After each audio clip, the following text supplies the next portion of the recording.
Il y a une bombe à retardement à l'intérieur de vous. Maintenant, pendant que vous regardez cette vidéo, Jung l'a découvert en 1921. Huberman l'a confirmé en 2024.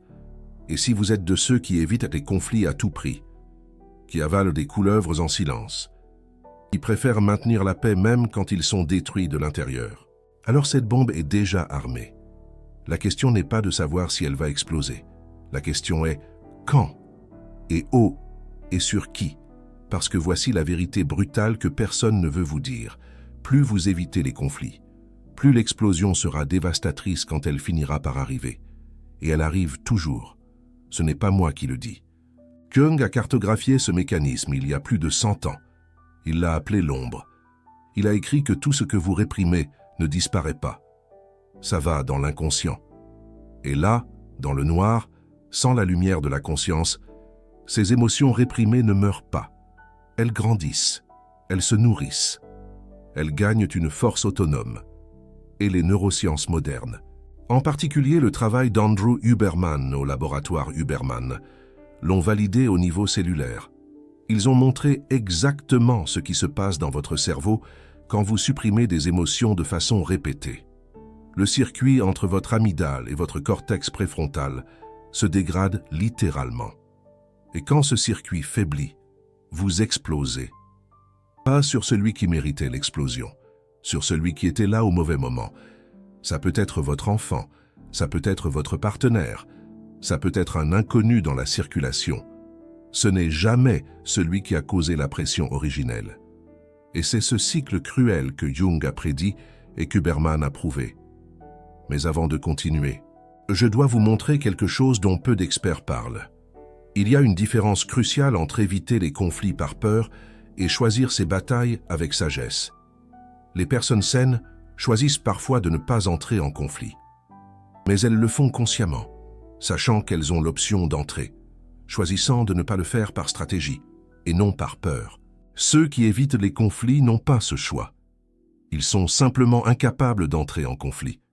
La peur est automatique, la répression est involontaire, la fuite est compulsive. Et cette différence est fondamentale.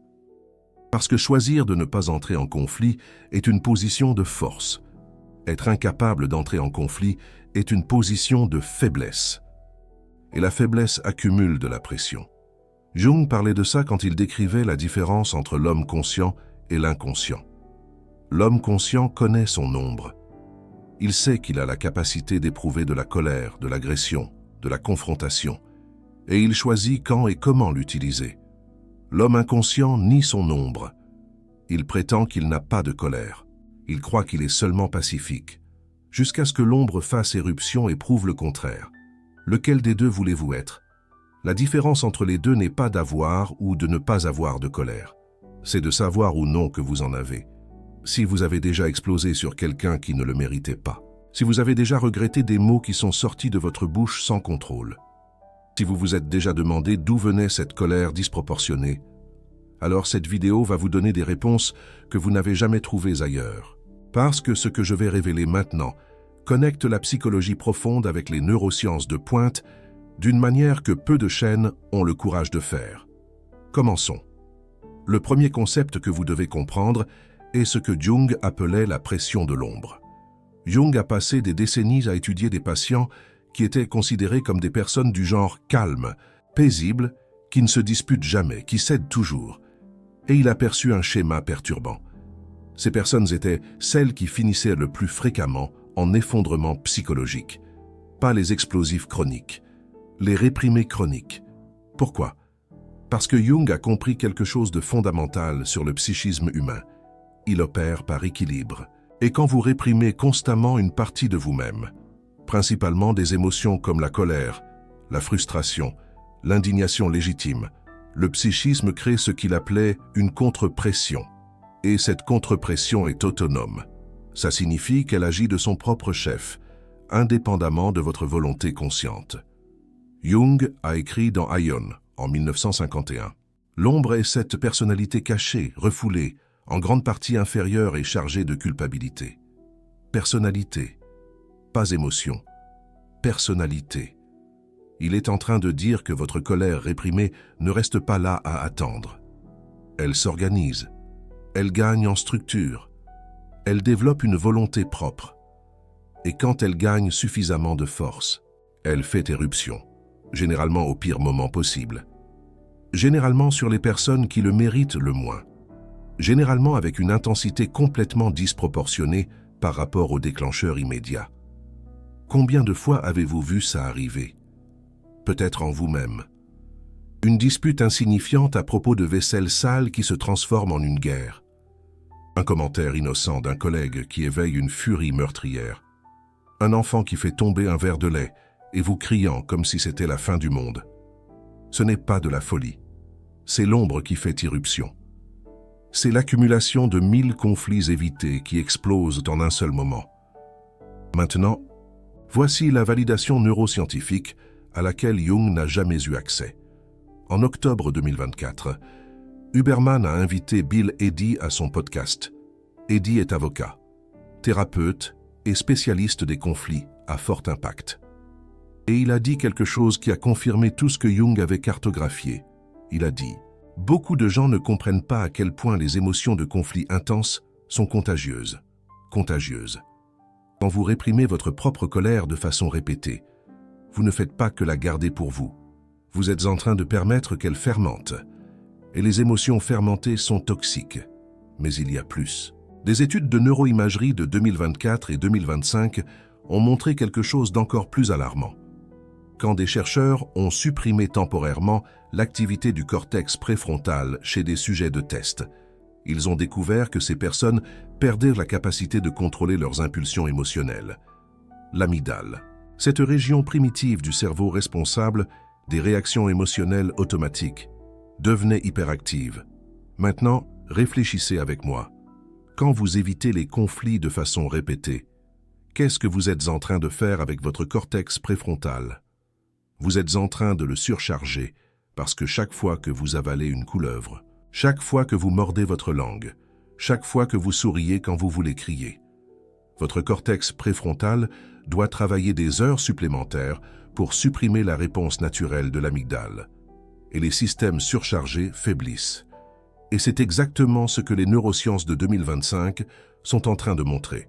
Le circuit entre le cortex préfrontal et l'amygdale peut se dégrader avec l'usage excessif de la suppression émotionnelle. Et quand il se dégrade, vous perdez le frein. Et quand vous perdez le frein, l'amygdale prend le relais. Et quand l'amygdale prend le relais, vous explosez, sans avertissement, sans contrôle, sans proportionnalité. Jung appelait ça l'irruption de l'ombre. Huberman appellerait ça la défaillance du circuit inhibitoire. Ce sont des noms différents pour le même phénomène dévastateur.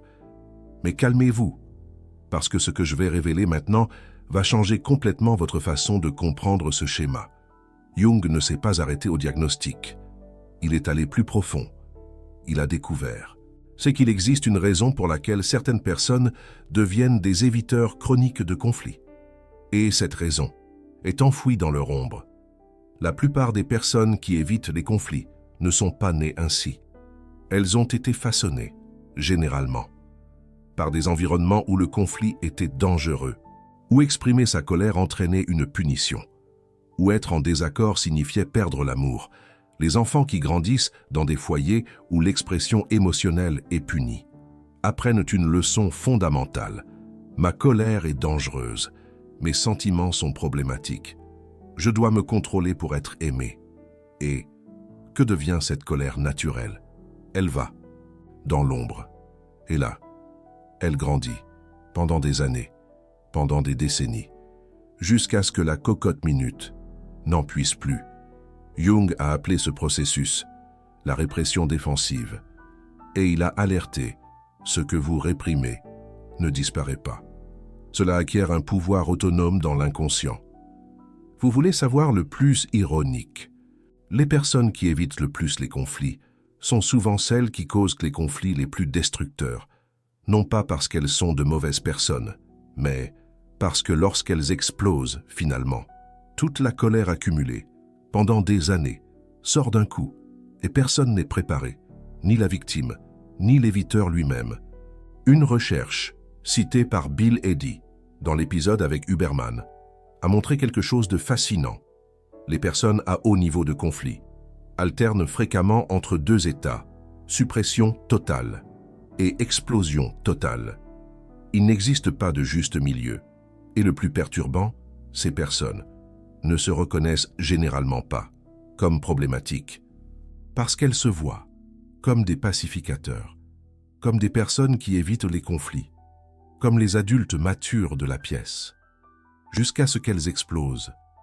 Et alors, elles se voient comme victimes de provocation, jamais comme la bombe qui attendait d'exploser. Si cela résonne fort en vous maintenant, si vous commencez à reconnaître ce schéma dans votre propre vie, restez avec moi, parce que la prochaine partie va révéler exactement comment ce cycle se perpétue et comment le briser. Mais d'abord, je dois vous montrer quelque chose qui va changer complètement votre façon de comprendre vos relations. Bill Eddy, dans l'épisode avec Huberman, a révélé quelque chose de crucial à propos des personnes à haut niveau de conflit. Il a dit que la plupart des personnes à haut niveau de conflit ne se voient que pas ainsi. Elles se voient comme des victimes, comme des personnes qui réagissent aux provocations des autres, jamais comme la source du problème. Et c'est exactement ce que Jung décrivait à propos de la projection. Quand vous projetez votre ombre sur quelqu'un, vous croyez sincèrement que le problème est l'autre personne. Vous ne mentez pas. Vous ne parvenez sincèrement pas à voir que la source est à l'intérieur de vous, parce que la projection distord la perception est la chose la plus effrayante que Jung ait découverte. À propos de la projection, elle est involontaire. Vous ne choisissez pas de projeter. Cela se produit simplement, automatiquement, hors de votre contrôle conscient. La seule façon d'arrêter de projeter est de ramener l'ombre à la conscience. Reconnaître qu'il existe quelque chose en vous que vous projetez sur l'autre. Et cela exige un courage que la plupart des gens n'ont pas. Le courage de regarder à l'intérieur, au lieu de pointer vers l'extérieur. Le courage de demander « Est-ce que le problème, c'est moi ?» Le courage de considérer que peut-être votre perception est distordue. C'est l'intégration de l'ombre en action. Et c'est le seul antidote au cycle des explosions. Il existe un concept que Jung a développé, appelé projection. Et il est crucial pour comprendre pourquoi les éviteurs de conflits choisissent des cibles spécifiques pour leurs explosions.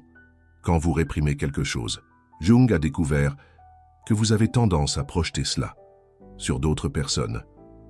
Votre colère réprimée ne reste pas seulement gardée, elle se projette et vous commencez à voir de la colère dans des endroits où elle n'existe peut-être même pas. Le ton de la voix de votre partenaire semble agressif quand il ne l'est pas. Le regard de votre collègue semble provocateur quand il est neutre. Le comportement de votre enfant semble irrespectueux quand il est seulement infantile. Et cette perception distordue par la projection crée un cycle vicieux. Vous projetez de la colère sur l'autre. Vous réagissez à cette colère projetée. L'autre réagit à votre réaction. Et maintenant, oui, il existe un conflit réel. Mais vous ne l'avez pas causé. Vous avez provoqué la provocation. Et c'est le schéma le plus insidieux que Jung a identifié. Chez les éviteurs de conflits, ils créent fréquemment les conflits qu'ils disent vouloir éviter, pas consciemment, inconsciemment, à travers la projection de l'ombre. Huberman ajoute une couche neuroscientifique à cela. Quand votre amygdale est chroniquement activée par des émotions supprimées, elle commence à voir des menaces là où il n'y en a pas. Cela s'appelle l'hypervigilance émotionnelle. Et c'est mesurable. Des études de neuroimagerie montrent que les personnes ayant un niveau élevé d'émotions réprimées ont des amygdales qui répondent plus fortement à des stimuli neutres. Des visages neutres semblent hostiles, des tons neutres semblent agressifs, un silence neutre semble punitif. Et alors, vous réagissez, et la personne ne comprend pas, et vous vous sentez encore plus incompris, et la pression augmente, et le cycle continue, jusqu'à la prochaine explosion.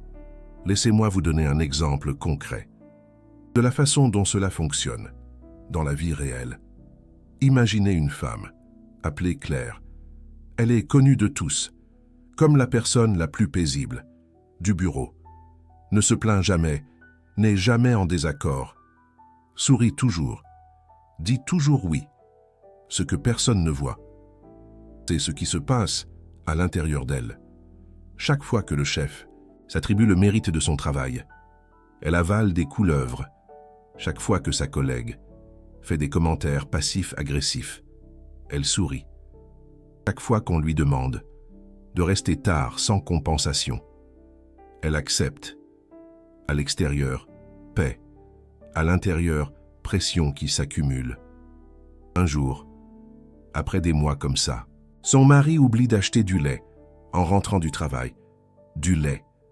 Et Claire explose, crie, pleure, dit des choses terribles, des choses qui n'ont rien à voir avec du lait. Son mari ne comprend pas, elle-même ne comprend pas. Mais maintenant, vous comprenez, cette explosion ne concernait pas le lait.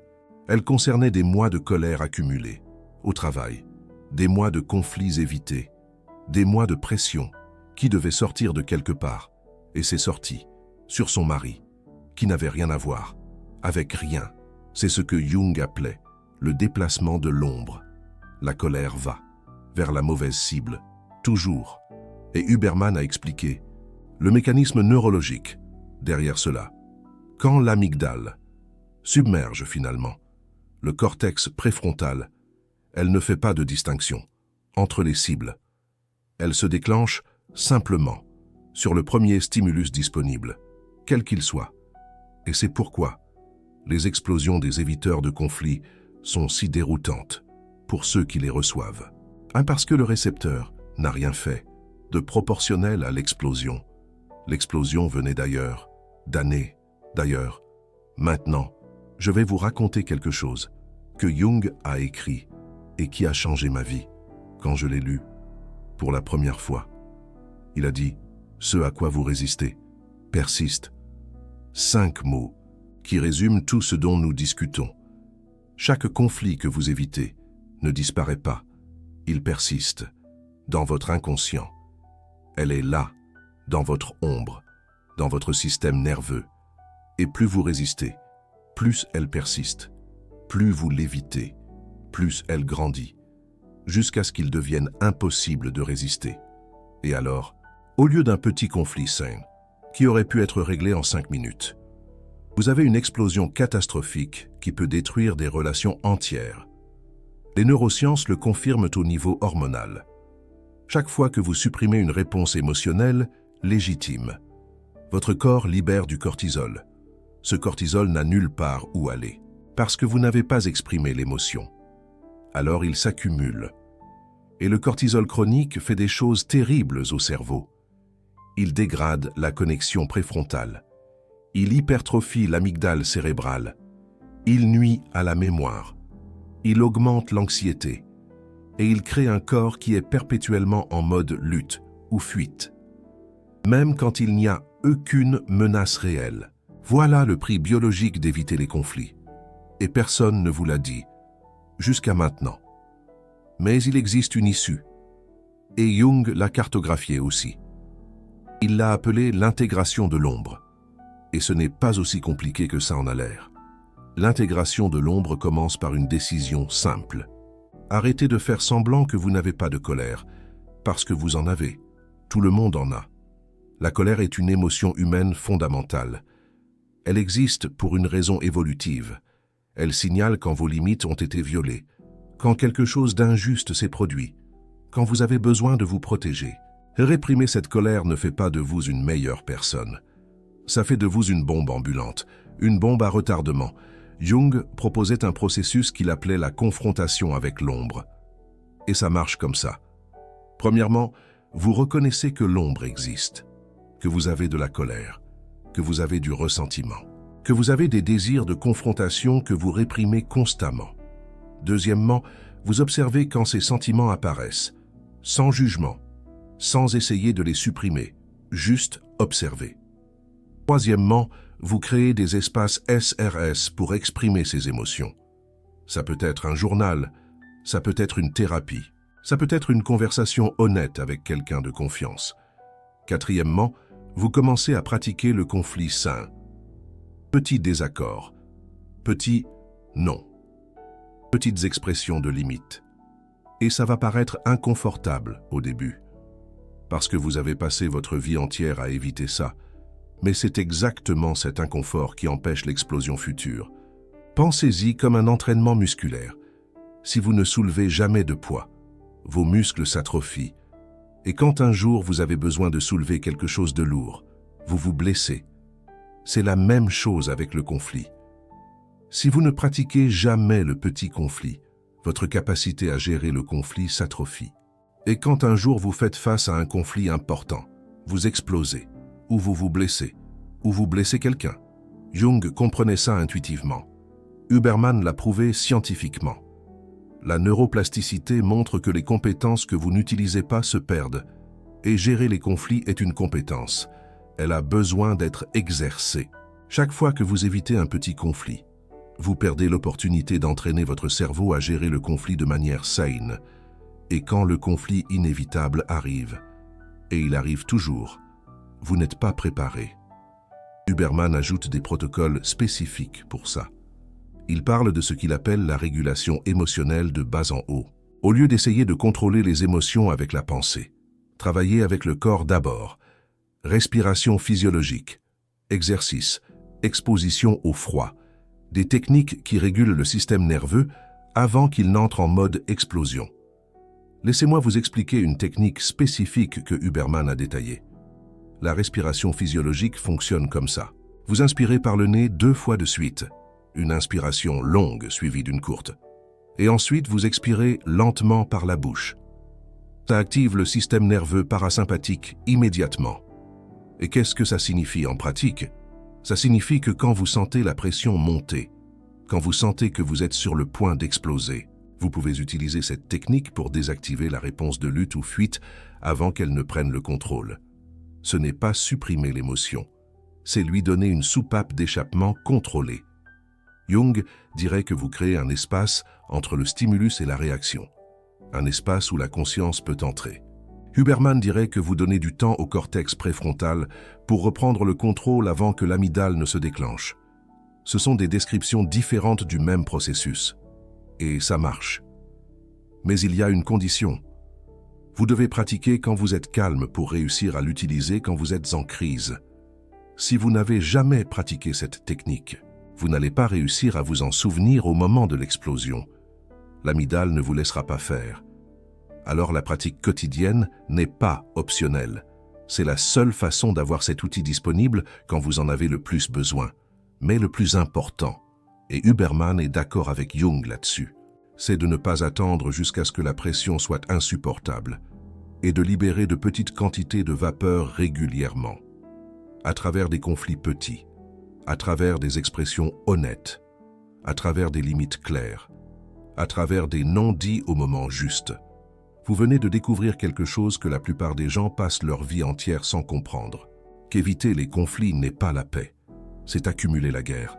Que supprimer la colère n'est pas la maturité, c'est armer une bombe. Qu'exploser sur quelqu'un qui ne le mérite pas n'est pas un manque de contrôle momentané. C'est le résultat prévisible d'années de répression. Jung a vu ça dans son cabinet pendant des décennies. Huberman a validé ça en laboratoire en 2024.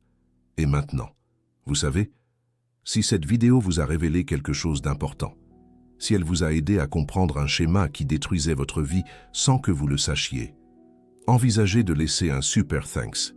Chaque soutien me permet de continuer à apporter ces connexions profondes entre Jung et les neurosciences modernes. Des connexions que peu de chaînes ont le courage de faire. Des connexions qui peuvent littéralement changer votre façon de vivre. Le cœur doré là en bas n'est pas juste un soutien financier. C'est vous qui dites « Continue de révéler ce qui est caché ». C'est vous qui faites partie d'une communauté qui cherche la vérité, pas le confort. Maintenant, avant de terminer, je dois vous raconter la partie la plus importante. Il existe un test simple pour savoir si vous accumulez une pression dangereuse. Posez-vous la question, Quand ai-je dit non pour la dernière fois à quelqu'un d'important dans ma vie? Quand ai-je exprimé un désaccord honnête pour la dernière fois? Quand ai-je maintenu une limite même quand ça a créé de l'inconfort pour la dernière fois? Si vous ne vous en souvenez pas, la bombe est déjà armée. Et plus vous attendez, plus l'explosion sera grande. L'intégration de l'ombre n'est pas un événement unique. C'est une pratique quotidienne. Chaque petit conflit que vous affrontez avec honnêteté est une soupape d'échappement.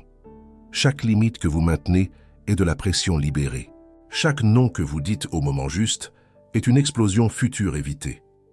Laissez-moi vous parler d'une étude fascinante qui a été publiée récemment. Des chercheurs ont suivi des personnes qui se décrivaient comme des personnes évitant les conflits pendant une période de 5 ans. Ce qu'ils ont découvert était surprenant. Ces personnes avaient des taux significativement plus élevés de problèmes cardiovasculaires, de troubles anxieux et de dépression. Pas juste un peu plus élevés, significativement plus élevés. Le corps, lui, n'oublie rien. Chaque conflit évité ne disparaît pas. Il se transforme en cortisol, en inflammation, en maladie. Jung n'avait pas accès à ces données médicales. Mais il savait intuitivement que réprimer ses émotions avait un coût, un prix à payer. Il a écrit que les névroses sont la souffrance de l'âme qui n'a pas trouvé son sens. Et les conflits évités sont exactement cela, une souffrance qui n'a pas trouvé son expression, qui est restée emprisonnée, qui s'est transformée en maladie. Andrew Huberman a développé cela en montrant les mécanismes biologiques précis. Le cortisol chronique dégrade l'hippocampe, hypertrophie l'amygdale, affaiblit le système immunitaire, augmente le risque de maladies auto-immunes. Tout cela parce que vous n'avez pas voulu avoir une conversation inconfortable. Tout cela parce que vous avez préféré une fausse paix. Le prix est réel, et il est élevé. Et la seule façon de ne pas payer ce prix est de commencer à affronter les petits conflits avant qu'ils ne se transforment en grandes maladies. Jung le savait. Le laboratoire Huberman l'a prouvé. Et maintenant, vous avez le choix.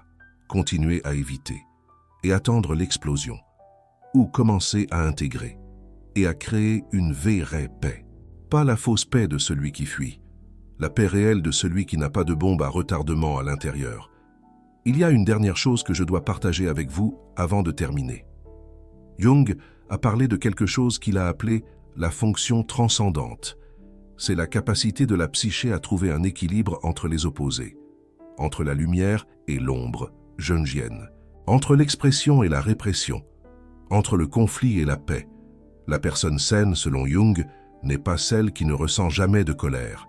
C'est celle qui a intégré sa colère, qui la connaît, qui sait quand elle apparaît, et qui choisit consciemment comment l'exprimer. Ce n'est pas l'absence de conflit, c'est la maîtrise du conflit. Andrew Huberman appellerait cela la régulation émotionnelle optimisée.